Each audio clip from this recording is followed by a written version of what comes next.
All right, let's talk about something that drives pretty much every solar owner a little crazy. We're going to solve a common mystery that I'm sure you've thought about. It's a classic situation, right? You've got a 1,000-watt inverter, you plug in a 1,000-watt device, but the power you're actually getting isn't quite what you think you're putting in. So where is that power going? Is it just vanishing into thin air? Okay, so let's dive into this. We're going to solve what I like to call the missing power mystery, and it all boils down to one absolutely crucial concept: inverter efficiency. So what is it? Well, basically, it's a report card for your inverter on how well it does its one and only job, turning DC power from your batteries into the AC power your appliances use. In a perfect world, sure, this would be 100%. But, yeah, we don't live in a perfect world. Yep, that's the big secret. Most of that lost power isn't really lost. It's just turning into heat.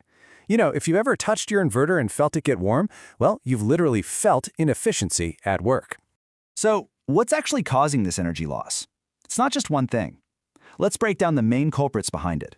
First up, you've got heat from just basic electrical resistance in all the components. There's no way around that one.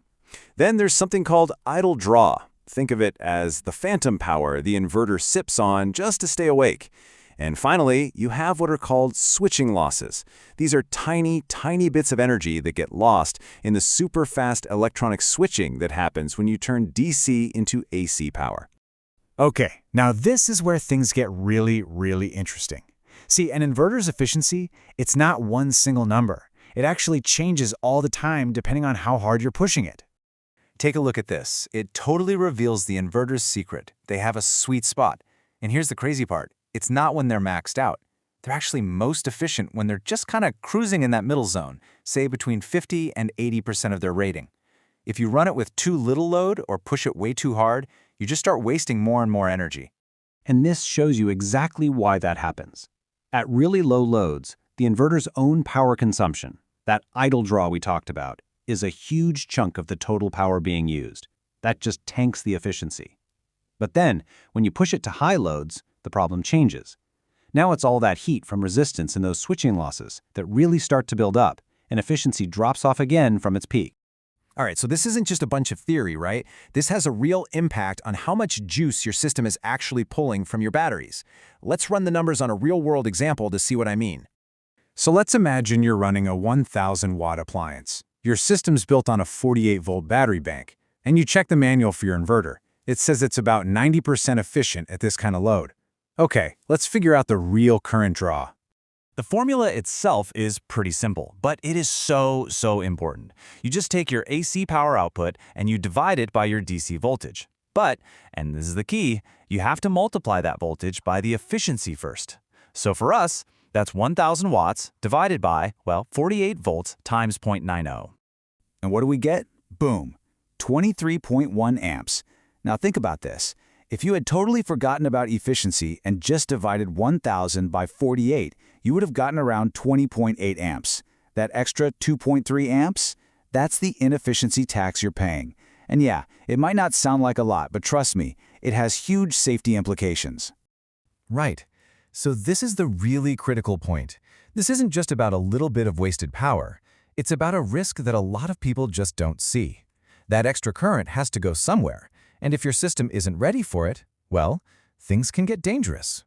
And this is the question every single person building a system needs to be asking. Your inverter is pulling 23.1 amps, but did you size your wires and fuses to handle that? Or did you size them for the smaller 20.8 amp number? And let's be super clear about what can happen. Wires that are too small for the current get hot. I mean, hot enough to melt their insulation and start a fire. Fuses that are undersized might just blow all the time, which is annoying. Or even worse, they might not protect your gear when there's a real problem. And, over time, that sneaky idle draw can drain your batteries way faster than you ever planned for. So how do we use all this to build better, safer systems? It really just comes down to a few key principles. So here it is, your safety checklist. Number 1, always size your wires and fuses for the real DC current going in, not the AC power coming out. Number 2, give your inverter room to breathe. Remember, inefficiency equals heat, and that heat has to go somewhere. And number 3, don't forget about that idle draw when you're planning your battery bank. Otherwise, you might run out of power when you least expect it. And this quote really just says it all, doesn't it? Understanding this stuff isn't just for a test. It's what keeps your system, and maybe even your home, safe and reliable for years to come. So I'll leave you with this one last thought to chew on.